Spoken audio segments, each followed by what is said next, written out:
Hello everybody, Assassinator here with another Halo Infinite informative video informing you on what the upgraded versions of the regular weapons do. And the reason why I'm doing this is because obviously we got the new Yappening going on, and you're able to find a lot of these weapons in the big team battle matches.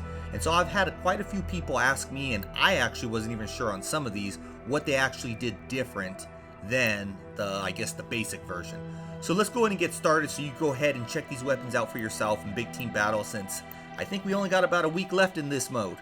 So we're starting off with the sidekick, which the magazine is a 14 bullet capacity versus the standard 12. That's the only thing that I was able to find on that.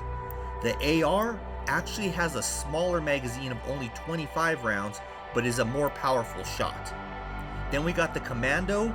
Only thing I could find different was less recoil. Then after that, we got the BR, which has increased fire rate, so you can kind of, spam, pull that trigger, and it shoots a lot faster there. I actually enjoyed that quite a bit. I was getting those, perfects. Then we got the Bulldog, which has increased range and a tighter group shot, along with killing enemies in 2 shots.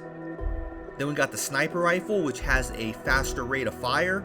And because it has a faster rate of fire, you can get off those 2 shots. So basically any 2 shots that hit the enemy is going to take them out. And usually you can get those 2 shots off before they even have time to react. We got the Hydra, which is a 3-shot kill. It tracks a lot better, is from all I can really tell. Then we got the Spanker. It kind of has a tracking mechanism, which is just like the Hydra.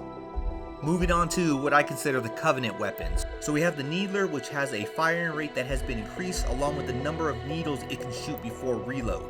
Even the tracking on these needles are better. Then we got the Stalker Rifle, which has a rapid fire version. The Energy Sword gives you increased movement speed and also increases your lunge. The only downside I found is that if you get camo with it and you're using camo, even when you're walking, it considers you moving too fast and it starts to reveal you on radar, and you kind of see the person at that point. So the only way around that is if you crouch. Then we got Pulse Carbine, which has a rapid burst. It's a 3 burst shot.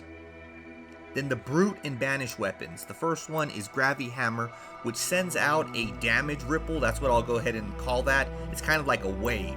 And the wave kind of goes out, I want to say, between 45 and, what would that be, 135. Kind of goes outward that way. So, kind of like a cone shape.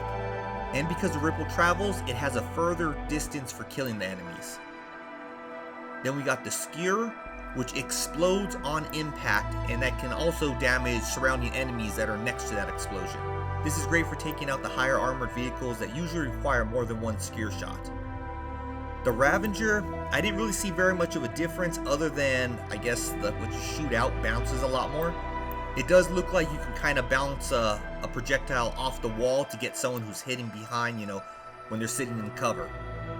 Then we got the Mangler. The Mangler actually shoots 3 projectiles, but it doesn't really kill any faster, it seems like, unless you actually do a 1-shot melee. So you can still do the 1-shot melee kill, but just regular shots into the enemy still requires 3 shots.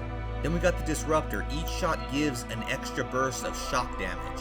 And even if you shoot the ground, that burst will send out a shock wave, which can also damage enemies. Then we got the Shock Rifle, which is pretty much like the Disruptor, but it can also chain together a lot larger of area. You can't shoot the ground, but if you shoot someone and they're kind of closer to, a different enemy, it will actually shock them also. So, really good for crowd control. Then the last 3 weapons are Forerunner weapons, which we got the Cinder Shot. Usually the shot has 1 explosion right after the bounce. Well, this one actually has 2 explosions, increasing the damage that it deals. Then we have the Heat Wave, which the vertical shot is a 2-shot kill. If you shoot the ground, the scatter shots go more towards the enemy, but it has to be, sort of close to the enemy. Then we have the Sentinel Beam, which melts the opponents very fast. It also seems to have increased the range. So that does it for this video. Hopefully I got you caught up on knowing what all these weapons do. Get out there and play some of this big team battle fiesta before it's gone. Until next time, Assassinator out.